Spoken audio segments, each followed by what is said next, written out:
Hi everyone. இந்த வீடியோவில் நம்ம எஸ்எஸ்சி ஸ்டெனோகிராஃபர் எக்ஸாமுக்கான 25 டேஸ் ரிவிஷன் ஸ்ட்ராட்டஜி பற்றி பார்ப்போம். எக்ஸாம் வந்து பக்கத்தில் வந்துருச்சு. ஸோ வந்து இந்த ரிவிஷன் டிப்ஸ் கொஞ்சம் உங்களுக்கு யூஸ்ஃபுல்லாக இருக்கும்னு நினைக்கிறேன். நீங்கள் இதை தான் ஃபாலோ பண்ணணுன்ட்டு இல்லை, நீங்கள் உங்கள் ஷெடியூல் படி போட் ஷெடியூல் மேக் பண்ணி வச்சுருக்கிறத படியும் ஃபாலோ பண்ணலாம். இது என்னோட சம் கைண்ட் ஆஃப் டிப்ஸ், அவ்வளோதான். ஃபஸ்ட்டு நம்ம 25 டேஸை வந்து 4-6 டேஸாக வந்து ஸ்ப்ளிட் பண்ணிக்குவோம். ஃபஸ்ட்டு 6 டேஸ் வந்து நம்ம டெய்லி இங்கிலீஷ் ரிவிஷன், தென் வந்து ரீசனிங் ப்ராக்டிஸ், அது ரெண்டையும் வந்து டெய்லியும் முடிஞ்ச அளவுக்கு பண்ணுங்கள். இங்கிலீஷ் கிராமர் ரூல்ஸ் அதுதான் நமக்கு மெயின். தென் வந்து க்ளோஸ் டெஸ்ட்டு, பேராஜம்பிள்ஸ், ரீடிங் காம்ப்ரிஹென்ஷன், இதெல்லாம் கொஞ்சம் டெய்லியும் முடிஞ்ச அளவுக்கு 2 or 3 கொஷின்ஸ் க்ளோஸ் டெஸ்ட்டில் ரீடிங் காம்ப்ரிஹென்ஷன் அந்த மாதிரி வந்து ப்ராக்டிஸ் பண்ணி பாருங்கள். ரீசனிங்கும் அதே மாதிரி தான். ஒரு டாப்பிக்கு அட்லீஸ்ட் 10 to 15 கொஷினாவது டெய்லியும் சால்வ் பண்ண ட்ரை பண்ணுங்கள். தென் வந்து ஜென்ரல் அவேர்னஸ், ஜிகே தான் நமக்கு ரொம்ப முக்கியமான டாபிக். ஸோ வந்து ஃபஸ்ட்டே நம்ம ஹிஸ்ட்ரி அண்ட் பாலிட்டி அது ரெண்டையும் ஆல்டர்னேட்டிவாக அப்படியே படிச்சிங்க. கொஞ்ச நேரம் ஹிஸ்ட்ரி, தென் கொஞ்ச நேரம் பாலிட்டி. முடிஞ்ச அளவுக்கு 3 to 4 டேஸில் வந்து அதை கம்ப்ளீட் பண்ண பாருங்கள். மேக்ஸிமம் 5 டேஸில் வந்து ஹிஸ்ட்ரியும் பாலிட்டியும் கம்ப்ளீட் பண்ணிடுங்க. தென் வந்து கரண்ட் அஃபேர்ஸுமே வந்து ஒரு நமக்கு வந்து 10 மந்த்ஸ் வந்து ஃபுல்லாக இருக்கும். ஸோ வந்து 10 மந்த்ஸ்னால் ஒரு மந்த்துக்கு 2 டேஸ்ன்ற மாதிரி கவுண்ட் வச்சுக்கோங்க. 2 நாளில் ஒரு மந்த்தை வந்து கம்ப்ளீட் பண்ணோம். பிடிஎஃப் நான் வந்து பிடிஎஃப் வந்து டெக்ஸ்ட் புக் அண்ட் அடா மந்த்லி பிடிஎஃப் வந்து இந்த வீடியோவோட டிஸ்கிரிப்ஷனில் டிரைவ் லிங்க் கொடுக்குறேன். அதில் செக் பண்ணிக்கோங்க. இல்லை நீங்கள் வேறு ஏதாவது ஃபாலோ பண்ணுறீங்க, அதுவே உங்களுக்கு யூஸ்ஃபுல்லாக இருக்குது, நிறைய கண்டென்ட் இருக்குது, புரிஞ்சுக்கிற மாதிரி இருக்குது அப்படின்னா அதை நீங்கள் ஃபாலோ பண்ணிக்கோங்க.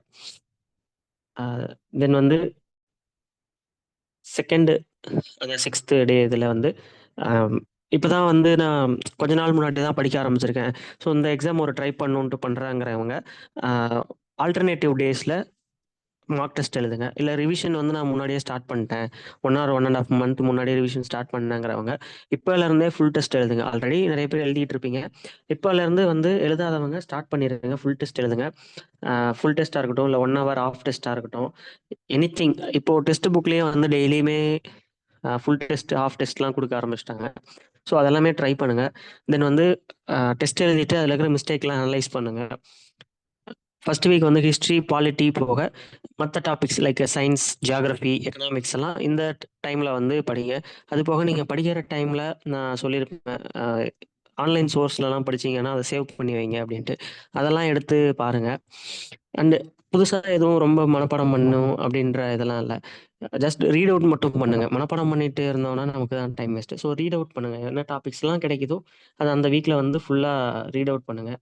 தென் வந்து 3rd, 6th டேஸ், அந்த 6 டேஸ் இதில் வந்து 3rd பார்ட் வந்து மார்க் டெஸ்ட்டை வந்து டெய்லி ரெகுலரைஸ் பண்ணுங்கள். டெய்லியும் வந்து ரெகுலரைஸ் பண்ணுங்கள். புதுசாக படிக்கிறவங்களும் சரி, ஆல்ரெடி ரிவிஷன் பண்ணிகிட்டு இருக்கவங்களும் சரி, டெய்லியும் வந்து டைமிங்கு, தென் வந்து மிஸ்டேக் அனலைசஸ், எங்கெல்லாம் சில்லி மிஸ்டேக்ஸ் ஆகுது, எந்த டாபிக்ஸ்லாம் வீக்காக இருக்கும் அப்படின்றத வந்து நோட் பண்ணுங்கள்.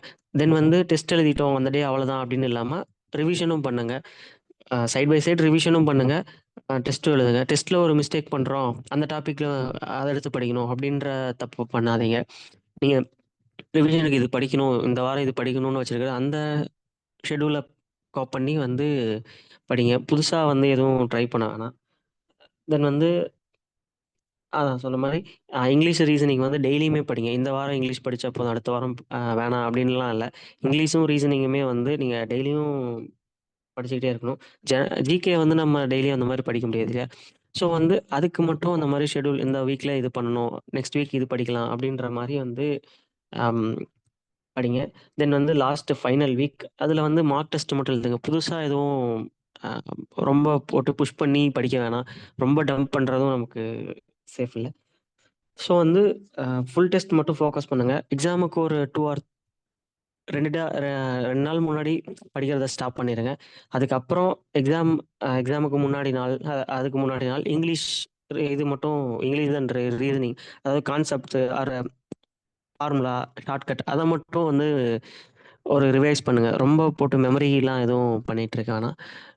ஸோ இவ்வளோதான் சம் டிப்ஸ். இதுக்கு மேலே நீங்கள் உங்கள் ஐடியா ஏதாவது, உங்கள் வே ஆஃப் ஸ்டடியிங்கில் நீங்கள் பார்த்து படிச்சுக்கோங்கன்னு நினைக்கிறேன். நான் டிஸ்கிரிப்ஷனில் சொன்ன மாதிரி கரண்ட் அஃபேர்ஸ்க்கான மந்த்லி கரண்ட் அஃபேர்ஸ்க்கான பிடிஎஃப்ஸும் previous year question paper previous year sorry ஜிகேக்கான ராகேஷ் யாதவ் நோட்ஸ் அது பிடிஎஃப் இருக்குது. அதையும் நான் டிரைவ் லிங்க் தரேன். யூஸ்ஃபுல்லாக இருக்கும்னு நினைக்கிறேன். I hope. Thank you everyone. Thank you for வாட்சிங்.